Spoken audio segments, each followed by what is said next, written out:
Hello everyone, and welcome back to our channel. Today, we are diving into a deeply disturbing story that's been shaking social media and sparking outrage across South Africa. A racially charged video involving a white Afrikaner woman, who identifies herself as Jordaan, has gone viral, leaving the nation horrified by the blatant hate speech, threats of violence, and offensive remarks made in that clip. The video in question was reportedly recorded in Arcon Park, a quiet suburb in the Sedibeng area. But the content of the video was anything but quiet. In the clip, Jordaan can be seen and heard engaging in an explosive verbal confrontation with her black neighbor. What began as a seemingly heated dispute over property ownership and the condition of the neighbor's dogs quickly spiraled into a racist tirade filled with explicit threats, foul language, and shocking accusations. Jordaan, without hesitation or remorse, threatened to kill the woman. Her words were laced with racial undertones and misogynistic slurs. She claimed, and I quote, "I don't give a FK what you do in this house. But I give a FK about what's happening on this land, and especially to the animals." She accused the neighbor of operating a so-called WH** house, and then outrageously shifted her attack toward Economic Freedom Fighters, EFF, leader Julius Malema, bringing his late mother into her vile rant. Let that sink in. Malema's mother passed away when he was still a young child. But Jordaan brazenly said, "I am personally going to kill her, despite the fact that she's already deceased." The level of delusion and hate in that statement alone left many online users stunned. As if that wasn't enough, she went on to say, "If I come back again and you are still here, I will fucking throw you out myself, you piece of ST. And I will take that dog personally to the SPCA." These words weren't just offensive, they were threats. Threats of violence, threats of harm, and threats that cannot and should not be ignored in a democratic society. The outrage on social media was immediate and powerful. South Africans from all walks of life took to various platforms to condemn Jordaan's racist rant.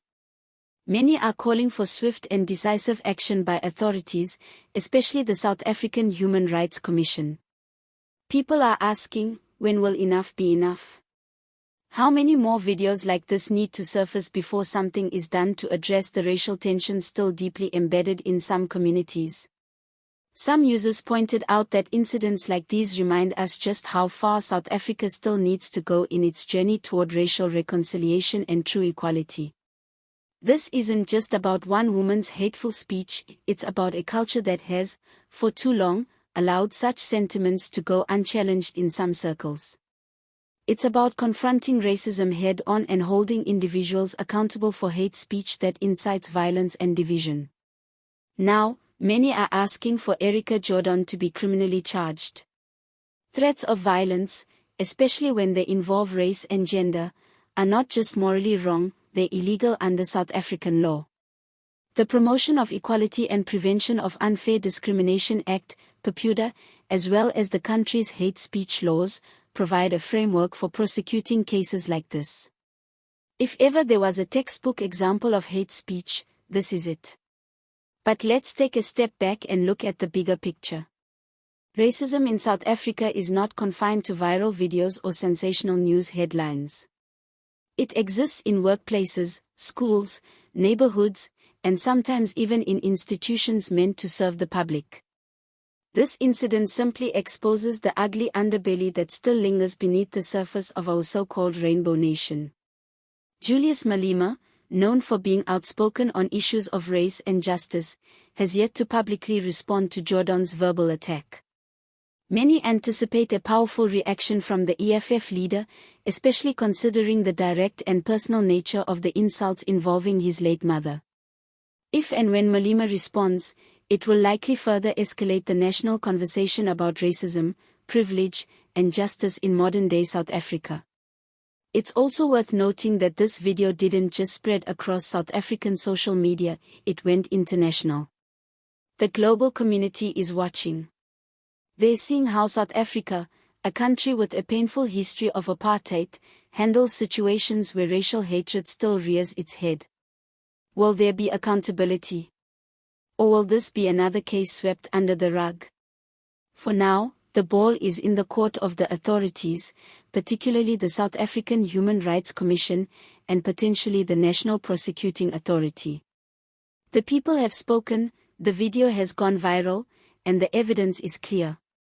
What comes next will either restore faith in the justice system or further erode public trust in its ability to protect citizens from hate-fueled attacks. So what can we, as citizens, do in the face of such hatred? We must speak up. We must report such behavior when we see it. We must educate ourselves and those around us about the dangers of unchecked racism. And most importantly, we must demand accountability, not just from individuals like Jordaan, but from the systems that enable such hatred to persist. Let's be clear, this isn't just a black and white issue, it's a human issue. No one, regardless of race or background, deserves to be spoken to or threatened in the way this neighbor was. South Africa's constitution guarantees the right to dignity and equality for all, and it's time we start upholding those rights, not just in theory, but in practice. Thank you so much for watching. If you found this video informative, don't forget to like, subscribe, and drop your thoughts in the comments section below. We want to hear from you. What do you think should happen next? Should Jordaan be prosecuted? How do you feel about the way racism is still manifesting in our society? Until next time, stay informed, stay engaged, and always stand up for justice. See you next time.